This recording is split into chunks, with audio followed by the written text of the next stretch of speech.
Kabilang ang Maynila sa ilang lungsod sa NCR na natambakan ng basura matapos ang pagsalubong sa bagong taon. Hindi raw kasi naghakot ang dating garbage collector ng lungsod. At kaugnay mga panayam natin si Manila Mayor Hani Lacuna. Mayor Lacuna, magandang umaga po.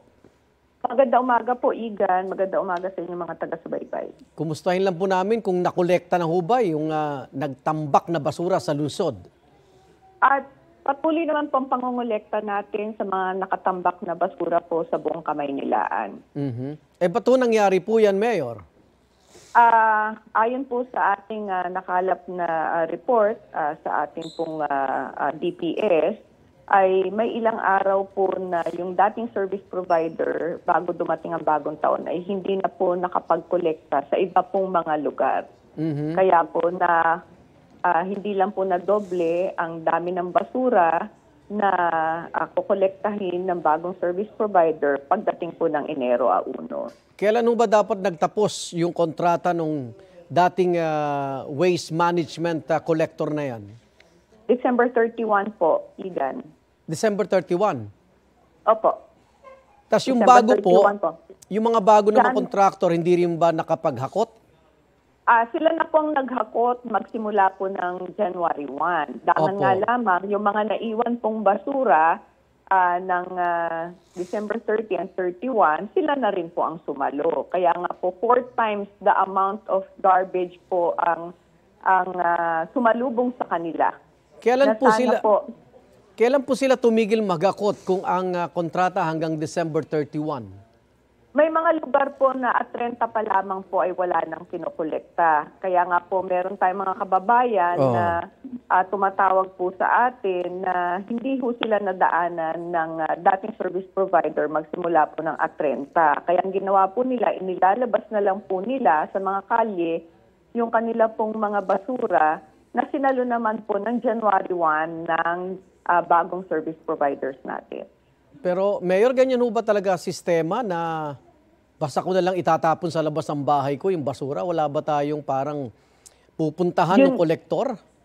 Yun na nga po ang ating pong panawagan sa ating pong mga kababayan na sana habang hindi po dumadaan ang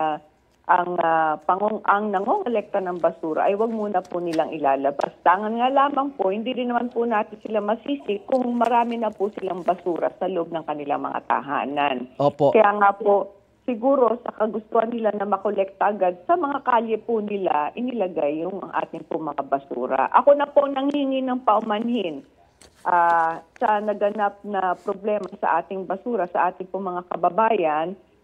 Sisikapin po namin na sa linggong ito ay matatapos po natin lahat po ng paghahakot natin sa ating mga natirang basura at babalik na po tayo sa ating pong regular na paghahakot.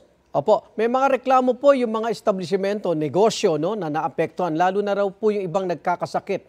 May maitutulong ba ang LGU po sa kanila? Ay, inuuna po natin itong mga establishments na ito, lalo ng ating pong mga pamilihang bayan. Sila po talaga inuuna natin na pangolektahan ng basura.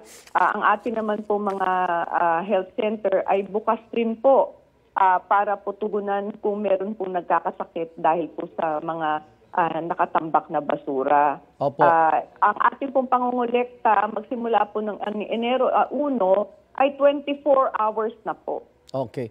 Nating ginagawa. Hindi naman ito maapektuhan yung ruta, Mayor, ng traslasyon? Hindi naman po. Hindi naman po. Yan po ay siniguro natin na bago po dumating ang traslasyon, ay malinis na po ang dadaanan ng prosesyon. Samantalahin ko na rin po, dalawang pista, no? Santo Niño sa Tondo, tsaka Nazareno. Tama po yan. Kamusta ho paghihigpit ng LGU sa lungsod sa mga pistang ito? Ay gaya po ng mga nakaraang taon, pinagbabawal po ang pag-inom sa mga lugar na ito. At siyempre po, nakaantabay naman po ang buong pwersa ng kapulisan para po ma-maintain natin ang kaayusan po sa mga lugar na ito sa darating na kapistahan. Opo. Panguli na lang po, may pananagutan ho ba yung dating garbage contractor sa naging pinsala? Yan po ang pinag-aaralan natin ngayon at sigurado pong pananagutin po natin kung sino man po ang nagdulot ng malaking problemang ito. Maraming salamat, Manila Mayor Hani Lacuna. Ingat po, happy fiesta. Happy Fiesta po. Maraming salamat, Igan. Magandang umaga. Igan, mauna ka sa mga balita, mag-subscribe na sa GMA Integrated News sa YouTube para sa iba't ibang ulat sa ating bansa.